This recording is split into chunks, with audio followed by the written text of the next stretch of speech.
In 1879, an African king with nothing but spears and shields handed the British Empire its worst military defeat in history against an indigenous force. And then that same empire awarded 11 Victoria Crosses to the men who barely survived the next 12 hours. This is the story of King Cetshwayo, Lord Chelmsford, and the 6 months that shattered every assumption about who could stand against the might of the greatest empire on earth. And what the British did next will tell you everything about how empires write their own history. According to records from the National Army Museum and British Military Archives, what happened in Zululand in 1879 sent shockwaves through London, humiliated an entire government, and ultimately cost the British Prime Minister his career. But first, you need to understand what the British wanted and why they picked a fight with the most formidable military force in southern Africa. The Zulu kingdom wasn't just any African state. According to historians documented by South African History Online, it was the creation of one of the most ruthless military geniuses in history, Shaka Zulu.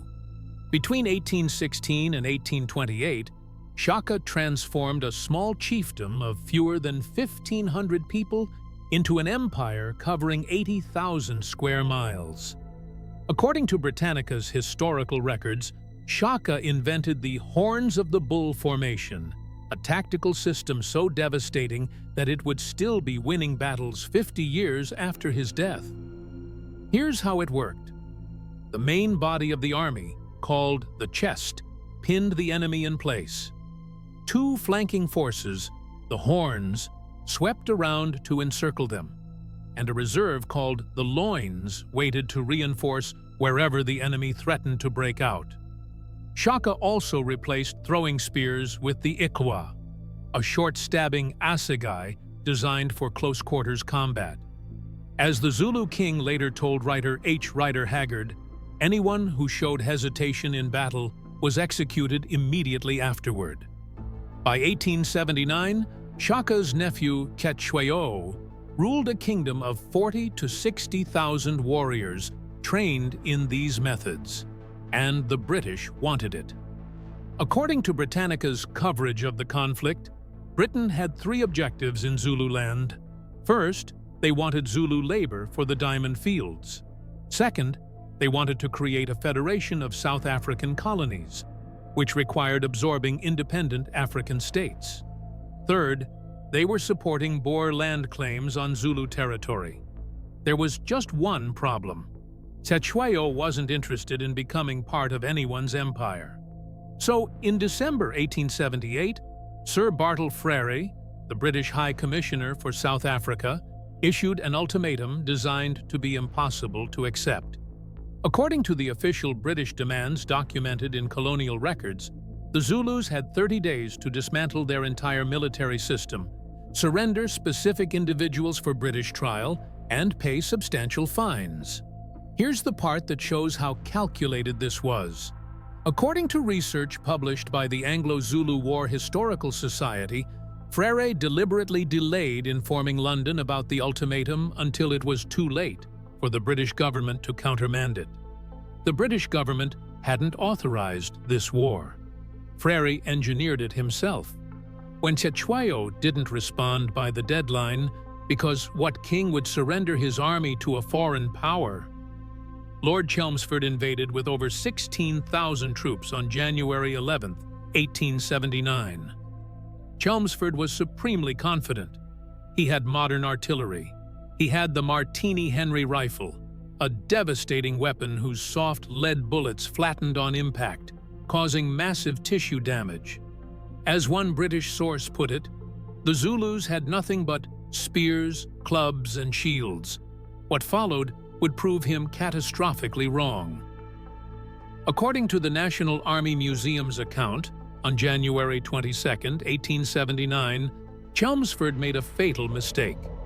He split his forces, taking half his troops to pursue what he thought was the main Zulu army, and left 1,800 men at a camp near Isandlwana mountain.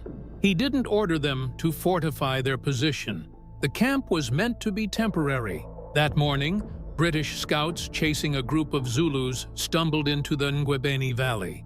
According to eyewitness accounts preserved in military records, they stopped dead in their tracks. Sitting in complete silence were 20,000 Zulu warriors. The main Zulu Empire had found the British first. What happened next lasted 4 hours. According to South African History Online, over 24,000 Zulu soldiers swept down on the British camp in the classic Horns of the Bull formation. The British line was too extended. Ammunition ran low, and when the Zulus charged home with their Ikloa spears, it was over. Over 1,300 British soldiers and colonial troops died.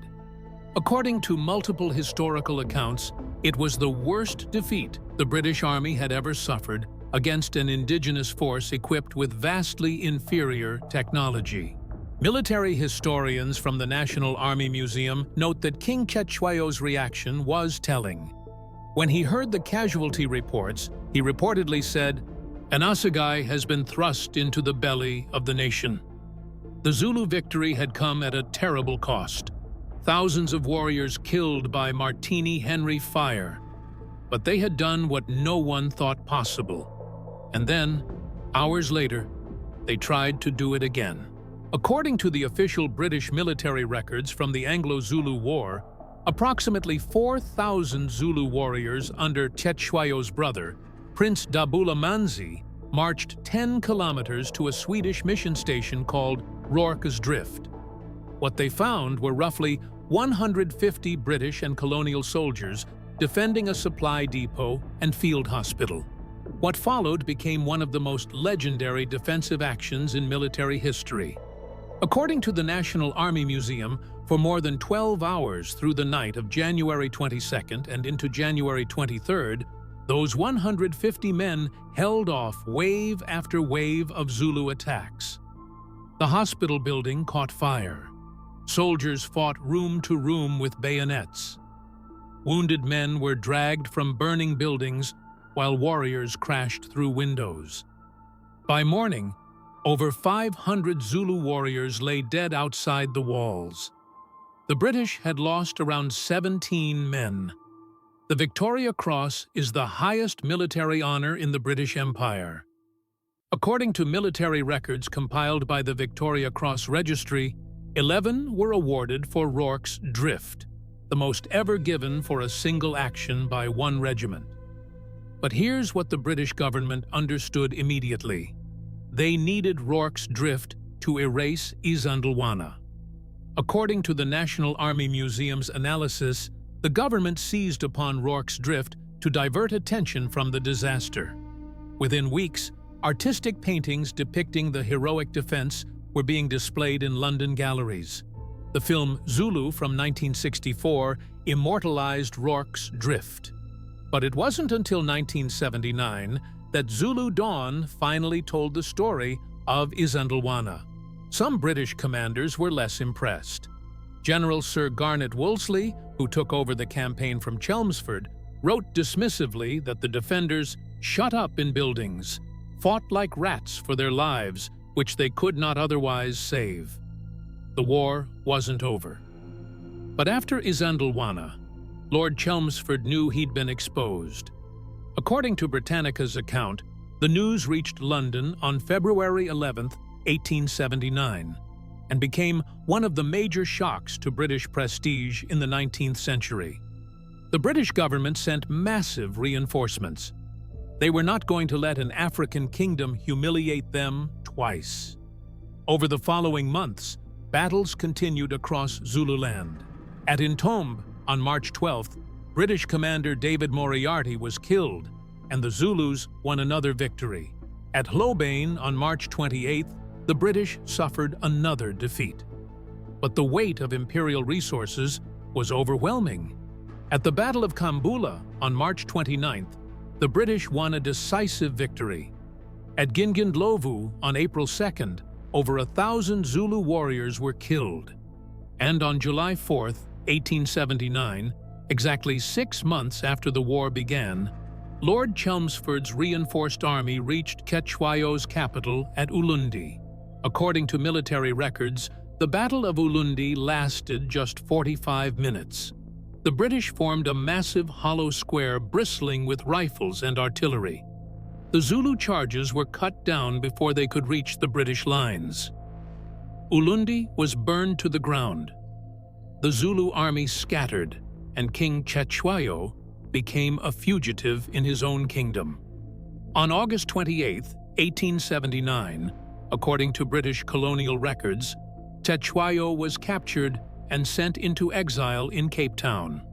The Zulu kingdom was divided into 13 separate chieftaincies under British supervision.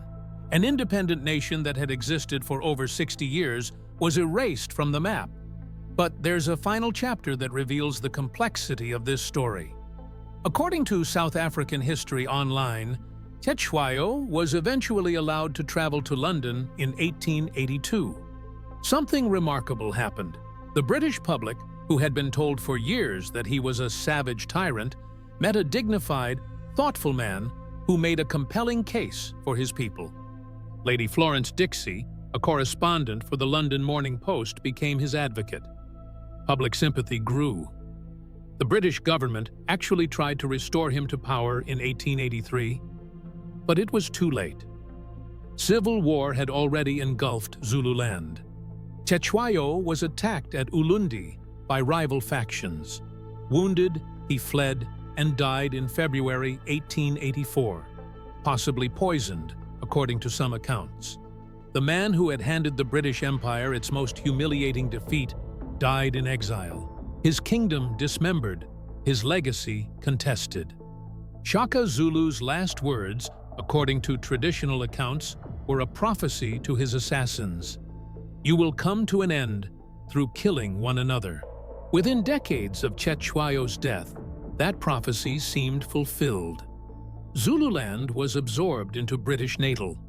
The Boer War tore South Africa apart, and the warriors who had charged Martini Henry fire with nothing but courage and cold steel were remembered mostly in British paintings and Hollywood films. But here's what those films rarely show. At Isandlwana, men who were supposed to be primitive savages executed a tactical masterpiece. They outmaneuvered a professional European army. They exploited every weakness in the British position. And they did it because Cetshwayo understood something Lord Chelmsford didn't, that courage and discipline and brilliant leadership can overcome technology, at least for a moment. That moment cost the British their arrogance. It cost Cetshwayo his kingdom, and it left a battlefield where, according to those who visit it today, you can still see the white cairns marking where British soldiers fell, and feel the weight of history that refuses to be simplified into heroes and villains. The Anglo-Zulu War lasted 6 months. Its lessons have lasted almost 150 years. Now I want to hear from you. What part of this story hit you hardest? Isandlwana, Rorkes' drift, or what happened to Cetshwayo after? Drop your thoughts in the comments below. And if you want more stories that reveal the truth behind the legends, stories the mainstream rarely tells, subscribe to African Tales by JONA-LORE and hit that notification bell. Because African history isn't a footnote, it's the main event.